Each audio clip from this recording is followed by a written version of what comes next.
صباح الخير. النهاردة يوم 25 يناير وده أول فلوج لينا في السنة. أنا لسه صاحية بمعنى الكلمة. النهاردة يوم شغل عادي، بس أنا شغلي بيبقى هايبرد دي كلمة بتتقال على الشركات اللي هي بتشتغل شوية من البيت وشوية من الشغل. يعني هما مش على طول شغالين في البيت ومش على طول بينزلوا المكتب، فبيبقى اسم الشركة هايبرد ورك انفايرمنت. فانا شغلي هايبرد، فالنهارده هيبقى يوم من الايام اللي انا بشتغل فيه من البيت.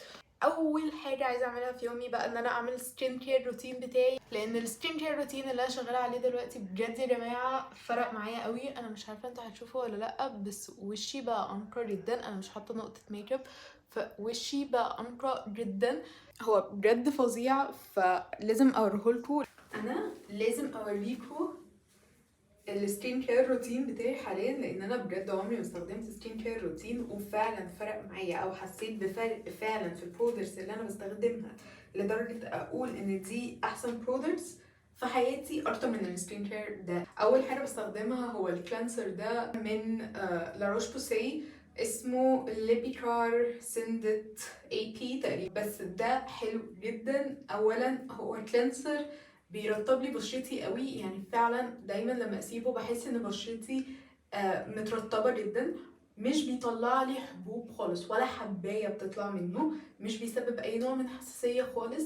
لا، بشرتي بتبقى مترطبه، بشرتي بتبقى ناعمه، وفي نفس الوقت مش اويلي مثلا اللي هو بيسيب حاجه مثلا زي الاويل مثلا في الوش او حاجه. لا، هو بيسيبها مترطبه صح. بستخدمه صبح وليل، يعني بستخدمه الصبح لما بصحى وبالليل عشان اشيل الميك اب، وان انا اميك شور ان وشي كله ما بقاش فيه ميك اب او حتى ميك اب ريموفر.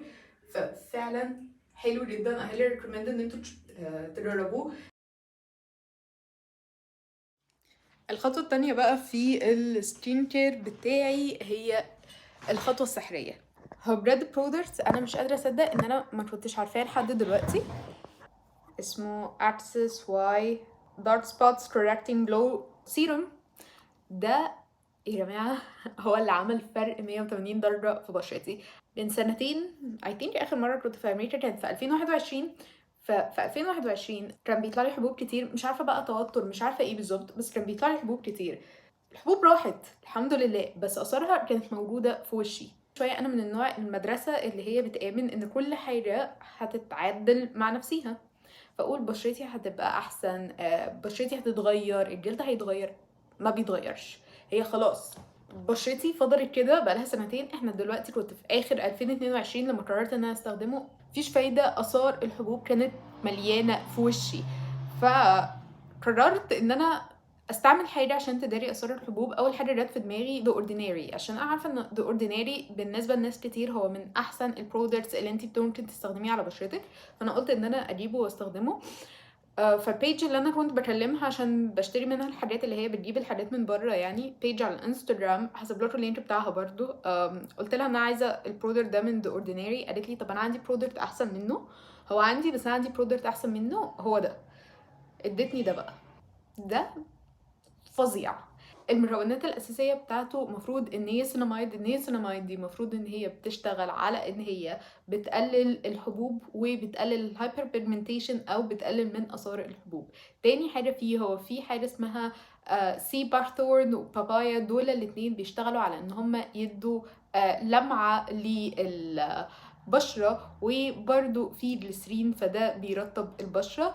فهو بيشتغل فعلا، بيعمل كل الحاجات دي. يعني انا مثلا كنت حاطاه بالليل قبل ما انام، بصحى الصبح بلاقي بشرتي ناعمه جدا مترطبه. هقول لكم بقى انا كاسراء بحب ايه. اولا بحب الابلكيشن بتاعه. بصوا هو بامب، فسهل ان انتوا بتحطوه كده، وبصوا الكونسيستنسي بتاعته وهي سهل في الاستخدام. ما بحبش ان انا افضل اتكر كده، لا هي البامب وبتروح منزلالي. وبعدين بقى انا بحطه ازاي؟ انا بروح موزعاه كده في الاول، وبعدين ببدأ اعمل بقى ايه زي مساج كده باسلوب الطبطبة. شفتها في الفيديوهات بتاعت البشرة الكوري، فمن ساعتها بستخدمها. بحس ان انا بعمل مساج لوشي، طبطبة خفيفة، يعني مش اللي هو بدي نفسي اقلام، حاجات خفيفة يعني. بعدين بقى البرودكت اللي بعد كده ده كل مره هستخدمه فيه هرجع اقول لكم يا جماعه ده احلى ليب بالم انا استخدمته، لان هو فعلا احلى ليب بالم انا بستخدمه. فعلا بيرطب. بصوا لينكات الحاجات دي طبعا انا هحطها لكم تحت عشان تشوفوا البرودكتس احسن وتقدروا تقروا ريفيوز عنها. ولو عايزين تشتروها، انا السكين كير برودكتس بتاعتي كلها بجيبها من عند نون، وهسيب لكم برده الديسكاونت كودز بتاعت نون. بعد كده بستخدم السيرا في مويسترايزنج فيشل لوشن، برضو بحب فيه قوي فكره البامب، بجد اختراع. حاجه بس بالنسبه للاكسسوار هو في مويسترايزنج بس هو مش كفايه لو حد بشرته جافه، يعني انا عشان كده بروح حاطه بعديه الكريم على طول بتاع الترطيب، لكن ده مش كفايه للناس اللي بشرتها جافه. بالنسبه للسيرا في مويسترايزر برضو هو حلو قوي للناس اللي بشرتها جافه، الكونسيستنسي بتاعته تقيله، فده اللي بيخليني اعرف ان هو حلو للناس اللي بشرتها جافه، لان الكونسيستنسي بتاعته تقيله قوي. فلو انتي بشرتك جافه هيبقى حلو عليكي. برضو مش بيعمل اي نوع من انواع الحبوب، ومش بيحسسني ان انا اويلي بقى وان انا الميك اب بتاعي اويلي بعد ما بحطه، لا خالص، بيبقى شكله حلو قوي. يعني ده روتين البشره اللي فعلا بصملكوا بالعشرة عليه، فعلا هتستخدموه هيفرق في بشرتكم جدا. بفطر بقى، عامله فطار عادي خالص. انا اكتر واحده مش بتتفنن في الاكل. انا النهارده هتفنن لكم تفنن فظيع بقى، هعمل لكم اكله على الغدا شفتها على النت امبارح، قررت ان انا هعملها النهارده. بس بالنسبه للفطار، بيض حطيت معاه حبه مخلل. عارفين اكتر حاجه وحشتني في الفلوجات ايه؟ هي الفقره بتاعه المسلسلات. بس انا مش نازله النهارده، انا قاعده في البيت، فقلت ان انا اعمل فقره المسلسلات النهارده وانا بفطر. انا مش فاكره انا وصلت فين بصراحه، مش فاكره اخر مسلسل انا قلت لكم عليه كان حلو ايه، بس انا هقول لكم على المسلسل اللي انا اتفرجت عليه الاسبوع ده وخرافه. انا خلصته في قعده واحده يا جماعه. هو مسلسل اسمه شهمران، ده مسلسل تركي على نتفليكس. المسلسل ده هو مختلف عن المسلسلات التركي اللي انتوا هتشوفوها كلها. هو 8 حلقات، قصته مختلفه جدا. مش قصة مختلفة، الأكتر من القصة المختلفة الإخراج مختلف خالص عن إخراج أي مسلسل تركي. الإخراج تحسوه فيلم أمريكي بس في طبع تركي بسيط، بس هو 3/4 فيلم أمريكي قوي، والإخراج بجد متفننين، إخراجه تحفة. كل حاجة في المسلسل كانت حلوة جدا، لدرجة من أكتر الحاجات اللي عجبتني في المسلسل هو الأزياء بتاعت المسلسل ماشية مع الكالر باليت بتاعت المخرج، ماشية مع خلفيه، ماشيه مع طبيعه الاخراج، كل حاجه كانت ماشيه مع بعض قوي. بس بالنسبه للقصه، القصه مختلفه جدا. الحاجه التركي اللي هي موجوده في المسلسل مع انه كله تحسوه مش تركي، بس الحاجه التركي الطابع التركي قوي هو ان الحب هو الاساس، ان البشريه كلها هتنجو بسبب الحب ده، وان الحب هو اللي هيصلح كل شيء. دي الحاجه التركي الوحيده اللي موجوده في المسلسل. بس غير كده هو المسلسل ما تحسوش تركي، ما فيهوش اي طابع تركي خالص غير الموضوع ده. فاي هايلي ريكومند ان انتوا تتفرجوا عليه، مش هتندموا. هو اصلا مش كبير، يعني زي ما قلت لكم هو على نتفليكس، في 8 حلقات، الحلقه ساعه، فهتخلصوه في 8 ساعات زي ورا بعض، وهتخلصوا مسلسل وهتستمتعوا بيه جدا. انا بقى دلوقتي هفطر، هحاول ان انا اكتر لكم من الفلوجات بس عشان اكلمكم على اي مسلسل جديد انا اتفرجت عليه حلو، عشان انا كنت ملاحظه برضو ان انتوا بتحبوا الموضوع ده قوي، وطلع ان في ناس كتير زي بتحب المسلسلات. عايزه انزل اجري. انا عامه طول ما انا بشتغل في البيت قبل ما ابتدي شغل لازم ان انا انزل اجري، او حتى في ايام اجازتي، فبحاول ان انا اجري الصبح عشان الحق الشمس والحق ان الجو يبقى حلو كده. ف اخد فيتامين دي بقى شويه. ده اللبس اللي انا هلبسه النهارده، البنطلون ده ليجينز من كيلفن كلاين، والجاكيت ده من شي ان. بحبه قوي في موضوع ان انا انزل اجري لان هو فيه جيب بتاعه كبير انه ياخد فيه الموبايل والسماعات والمفتاح، ولو انا هشتري حاجه ببقى محتاجه المحفظه، فده بيبقى افضل جاكيت ان انا البسه، والجو كمان مناسب ليه دلوقتي، فهجهز وانزل بقى. انا عارفه ان انا هتسال على الجاكيت ده كتير قوي، خاصه ان هو من شي ان الناس كتير هتبقى عايزه تشتريه، بس للاسف الجاكيت ده انا شارياه من سنه او من سنه ونص مثلا، فهو sold out. I don't think ان هو موجود حاليا، بس انا شاريه واحد لسه الاوردر ما جاليش، بس انا شاريه واحد جديد من عند شي ان ولونه مختلف، فلو طلع حلو هحط لكم اللينك طبعا في المشتريات. يا جماعه بصوا، هو في برضو ده الحركه بتاعت الكروم دي، فوانا برضو بيبقى مناسب قوي. يعني هو بصراحه للناس اللي عايزه لبس رياضي عشان بتمارس الرياضه بره، هو في الجيم هيبقى بيحر قوي، بس انا عشان دايما ببقى في الشتاء وبنزل بجري في الشارع فهو مناسب جدا للموضوع ده.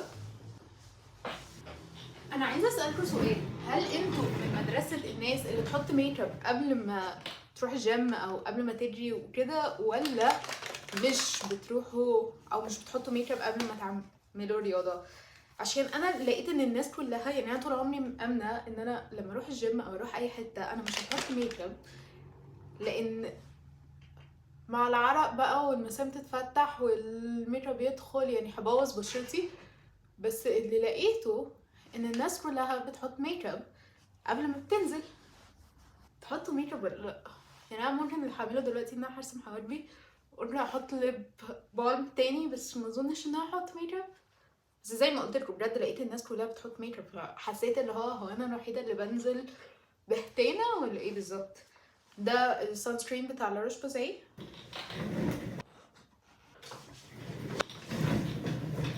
وده قلم الحواجب بتاع NYX. يلا بينا بقى ننزل.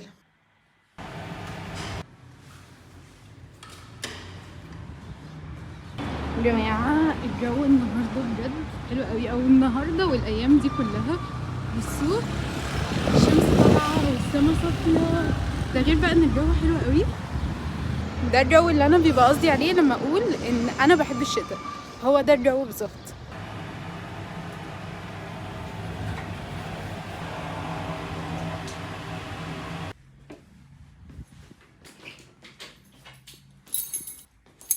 يلا بقى نبدأ شغل.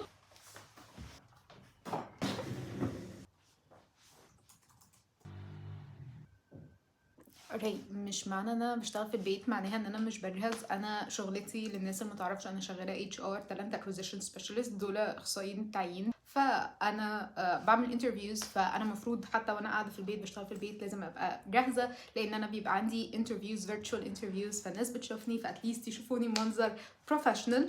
وحتى لو انتوا عندكم انترفيوز في البيت يا ريت ان انتوا برضو تجهزوا. فانا هقوم اجهز دلوقتي، تعالوا نشوف انا ممكن البس ايه.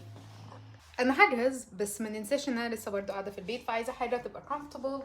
ف I think هلبس السواتر ده من عند دايزي من شيان يعني، وهلبسه على الليجينج الاسود، يبقى حاجه مريحه كده. من فوق شيك بس من تحت لابسه ليجينج وحاجه مريحه اقضي بيها اليوم في البيت. عايز يتجوز سيكا بس مش مهم. اوكي، ودلوقتي بقى هجهز ميك اب. مش هحط برضو ميك اب كتير لان افتر اول انا يعني برضو قاعده في البيت، مش عايزه ان انا اذي وشي على الفاضي. فانا اوريدي كنت راسمه حواجبي، احط بس جل الحواجب بتاع NYX لسه ما خلص، فده هحطه بس عشان اخلصه. بلاش بتاع شي جام، حاجه كده بس ايه تدي اناره لوشي، ما بقاش بهتانه في اي انترفيو. بعدين هحط الماسكارا بتاعت اسنس، مش هحط منها كتير، like very very simple coat. بالنسبه للليبستيك بقى usually كنت هستعمل ده بتاع Maybelline Superstay shade 125، بس للاسف هو خلص وانا بجد كنت متضايقه قوي انه خلص. فحاسه كده اللي هو هل اجيب تاني ولا لا، عشان ده اللي انا بستخدمه كل يوم. احلى شيد بجد، بينورني، بيفضل قاعد معايا طول اليوم. رحت الشغل، رحت المكتب، اكلت، شربت، عملت اي حاجه، هو ثابت معايا لحد اخر اليوم. فهل اجيب تاني ولا لا؟ بس هوريكم حاجه. excuse the mess، بس شايفين الدرج ده 3/4 الحاجات دي اصلا ليبستكس، وعندي شيدز بينك كتير جدا. فانا بفكر ان انا اخلصهم بدل ما هي الحاجات دي محطوطه عندي وخلاص. فما اجيبش الليبستيك اللي انا بحبه لحد ما اخلص الحاجات دي واستخدمها وبعدين ابقى اجيب تاني. I think الشيد اللي انا هستخدمه بعديه او الليبستيك اللي انا هستخدمه على طول، لان هو تاني ليبستيك بيقعد معايا وقت طويل قوي، هو لوريال الترا مات ليكويد ليبستيك، ده اللي انا هستخدمه. نصيحة بقى لقيتها بتقعد الليبستيك وقت طويل قوي او بتخليه سوبر ستاي، عن ان انتوا ما تعملوش النصيحة دي. لو انتوا حاطين اي ليب بالم، شيلوه امسحوه بمنديل الاول، واول ما تحطوا روج ثبتوا بقكم وما تحركوش، ما تعملوش كده، ما تحاولوش ان انتوا توزعوا الروج، هيفضل ثابت معاكم وقت طويل قوي. بس لازم فعلا تشيلوا الليب بالم عشان الروج يفضل ثابت ما يتحركش مع الليب بالم. فانا كده جهزت بقى، نبتدي شغل بقى. The next one is what measures introduction phase. Like you established, they understood that انا زي ما قلت انا شغاله في التعيينات، شغلتي بتبقى عباره عن انا اللي بعمل انترفيوز، انا اللي بشوف السيفيهات، يعني انا الاتش ار اللي مسؤول عن ان انت تتعين في الشركه. فانا بشوف حاجات كتير جدا في السيفيهات بتبقى غلط، حاجات انا قبل ما اشتغل كاتش ار كنت فاكراها بديهيه وان الناس كلها عارفاها، وبعدين بشوف ان ناس عندهم خبره كمان، مش ناس مثلا لسه فريش جراد، لا دول ناس عندهم خبره بيعملوا الغلطات دي في السيفيهات. بشوف برضو حاجات في الانترفيوز ما ينفعش حد يعملها في الانترفيو، يعني انا لسه مكلمه واحد امبارح حتى لسه ما عملتش معاه الانترفيو، في التليفون لقيته بقول له وقت مناسب ان احنا نتكلم، ابسط حاجه راح رد عليا قال لي ماشي قشطه. ماشي قشطه دي تقولها لواحد صاحبك، ما تقولهاش لحد بيعمل معاك انترفيو. فحاجات انا بجد ما كنتش اتخيل ان اي حد ممكن يعملها كانترفيو، او ان هو بيكلم حد مكلمه على شغل، وخاصه من الشركات الكبيره بلاقيها بتحصل.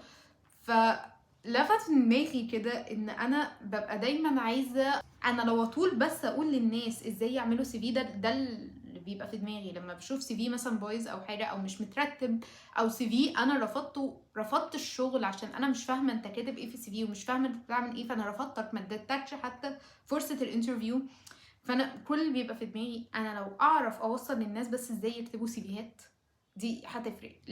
وانا قاعده في الانترفيو بسمع اجابات غريبه او ناس بتتعامل بطريقه مش suitable خالص للانترفيو، كل بيبقى في دماغي انا بس لو اقدر ان انا اقول للناس يجاوبوا على الاسئله ازاي او يعملوا ايه، او حتى ABC انترفيو هتفرق جامد. ان انا عارفه ان الناس، انا اصلا داخله ليه التعيينات، انا داخله التعيينات حب في المجال، ان انا كان نفسي ان انا ابقى ليا بصمه في حياه الناس، والشغل ده من اكبر البصمات، ان انا اخلي الانسان يشتغل لو دي اول شغلانه ليه، او انه ينقل شغل لشغل فيبقى مرتبه احسن، شغله يبقى في مكان احسن، يبقى الحياه يعني بالنسبه له تبقى افضل. ف دايما ببقى عايزه ان انا اعمل لكم فيديوهات ازاي ان انتوا ترتبوا سي في، ازاي ما تترفضوش في الانترفيو، ازاي تحضروا للانترفيو بتاعكم، ازاي تتقبلوا من الانترفيو، ايه اللي يتقال ايه اللي ما يتقالش، الغلطات اللي انا بشوفها في الانترفيوز كتيره قوي، الغلطات اللي انا بشوفها في السيفيهات.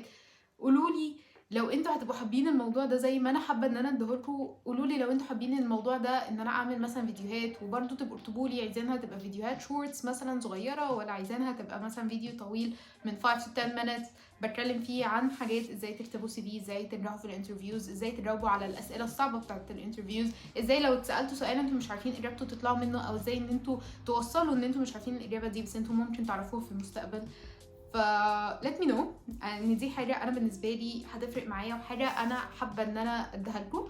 انا عامه هرجع اكمل شغلي بقى، واظن الموضوع ممل قوي كده، فتعالوا هشوفكم بعد ما اخلص. لسه مخلصه الشغل، والمفروض ان انا كنت ناويه ان انا اعمل اكله فظيعه لقيتها على النت، قررت ان انا اعملها لكم واعملها معاكم وادوقها معاكم بصراحه، عشان عمري ما عملتها، بس بجد كان شكلها مغري قوي، كانت جمبري كده ومكرونه وفي نفس الوقت صحي، فكان نفسي فيها. بس الساعه 6:15 دلوقتي فمفيش وقت، فهشوف مامي عملت اكل ايه واكل الاكل اللي ماما عاملاه ونعمل الاكله دي في وقت تاني.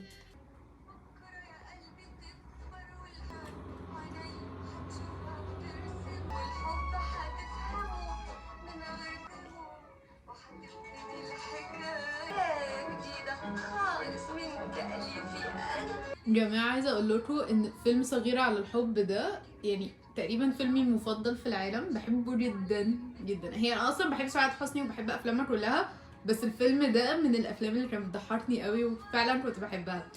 يا جماعه بصور اوتفيت في الانستجرام، فقلت اوريه لكم لان هو سو كول بجد، حلو قوي. لبست السكيرت دي قديمه عندي من شي ان، حطيت عليها تورتونات السودا، حزام عشان يفصل بين الاتنين، ومسرت عليهم الشاندل كوتش بيرفكت.